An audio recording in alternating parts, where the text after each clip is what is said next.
Many years ago, there were these things called Bricktober packs. These little packs of 4 minifigures from all different themes of LEGO, which would be Marvel, Batman, or, the greatest of all time, Ninjago. Now, these were just packs of 4 that only came from Toys R Us, and they were awesome. Sadly, because Toys R Us closed down, well, we don't get those anymore. Until now. Hello everyone, welcome to the Geekdom, the place where we Outcast come to talk about the things we love, and today we're bringing back Bricktober packs. Got 4 custom figures for you today to celebrate the release of the Ninjago Dragons Rising Season 1 Part 2. Let's jump right in. The first figure we're going to take a look at today is a really kind of cool one. We've got the Evil J from the final battle in Season 2 of Ninjago. Now this figure is one that I've been wanting to make for a long time, ever since my first ever Ninjago video on this channel, which you should definitely go check out, by the way. I love that video, where I did Evil Cole. So I've gone for Evil J this time, and I think I've stepped up the game a little bit here. We've got some chrome aspects, you know me, I love some chrome on these minifigures. Just like Cole, we've got the chromed out pauldrons, and the tiara on his hood is chrome as well.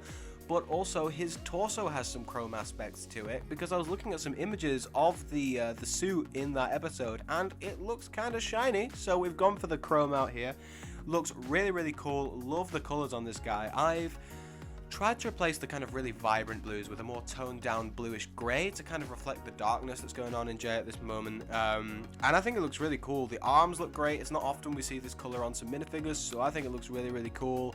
His textures are relatively similar to what we got in the original Final Battle J all the way back in, 2012? His textures are very similar, but just recolored. I'm still happy with it though. I think it looks really cool. I love the color of blue, and also I love the fact that his hair changes color in the show as well, from that kind of dark orange all the way to a dark brown. I think he looks really awesome.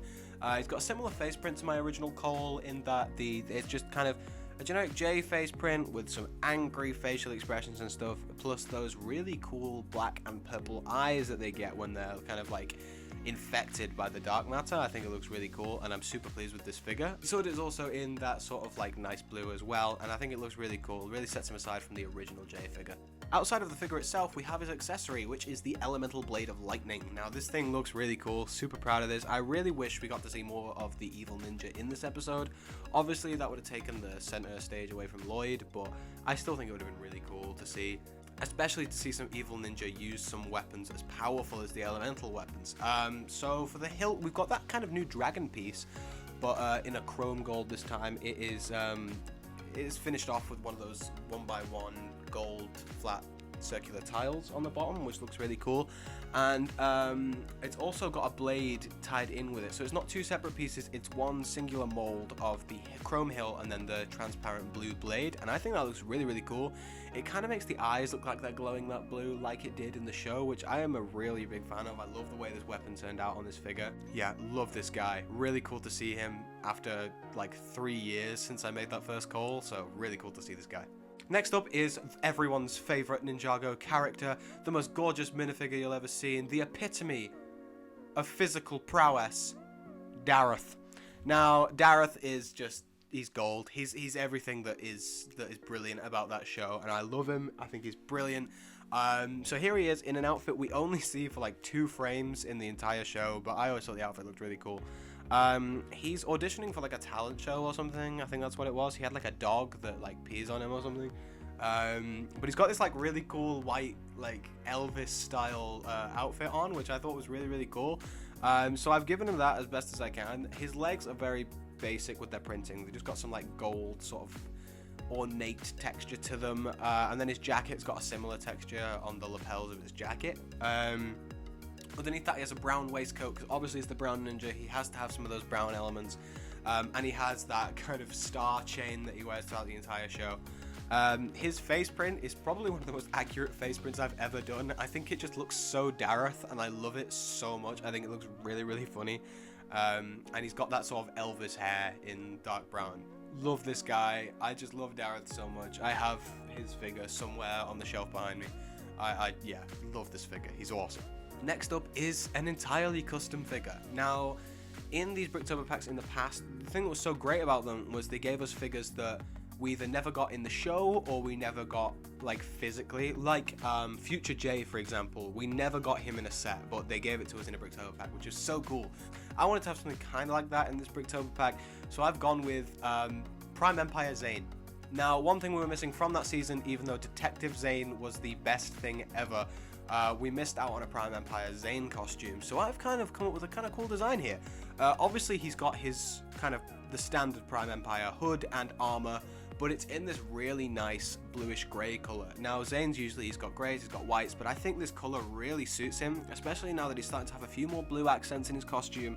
I think he's ice, he needs more blue. So I think this color looks really great on him, especially on the hood, because I think it really nicely contrasts the white and then the kind of really bright blue of his elemental symbol of ice on his forehead, which I think looks really, really great. The actual visor itself within the mask is different to the others. I mean, you probably won't be able to tell because they all look very similar, but it is different. It's got different sort of like digi aspects all over it.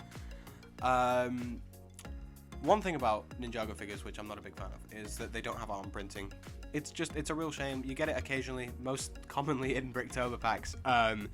But I tried to match this guy with the other Prime Empire figures as much as possible, and they don't have arm printing, so neither does this Zane, but he's got his arms in white, and then he's got those really nice light blue gloves, because I love the way that looks on the Forbidden Spinjitzu Zane, so I wanted to include that here. His textures are very similar to the others, i.e. kind of all of the black bandoliers and stuff with those kind of blue symbols on them and stuff all over his legs and on his torso. I think that looks really cool, so I've just kept that. He's got like a very basic kimono style, but the thing that's really cool about this guy, in my opinion, is I wanted to kind of show Zane's sort of computery side a bit more. So he's got these sort of like pixel design going all over him. Like just little pixel dots and stuff running all over the costume. I think that looks really cool. It's in a really nice blue as well, really pops. And then in the background of his costume, he has once again the elemental symbol of ice, just that lettering on the front of his torso, which I think looks really, really cool. Just a really, really cool figure. It's such a treat to kind of design my own ninja suit. I think that was a really, really fun process. And finally is a figure I was dying to see from Ninjago crystallized, and that is Harumi. Now, we got crystallized Harumi, and she was pretty cool outfit, but kind of basic. What we didn't get to see was her kind of secret spy outfit, which I loved. It had that sort of ninja gi kind of vibe to it. It's got all those like straps and belts and that really cool tattered cape texture. So that's what we've done here. I think it looks really, really awesome.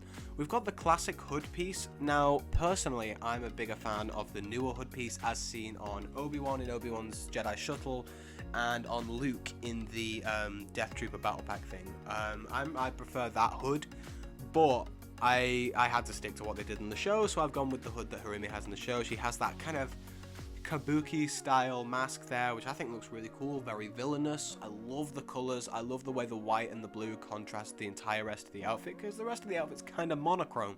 So I like how this guy looks. I think it looks really, really cool. She's got a double-sided head as well. Obviously the kabuki mask, and on the other side it's just your basic Harumi with that really cool like red face tattoo. I think that looks really, really sick.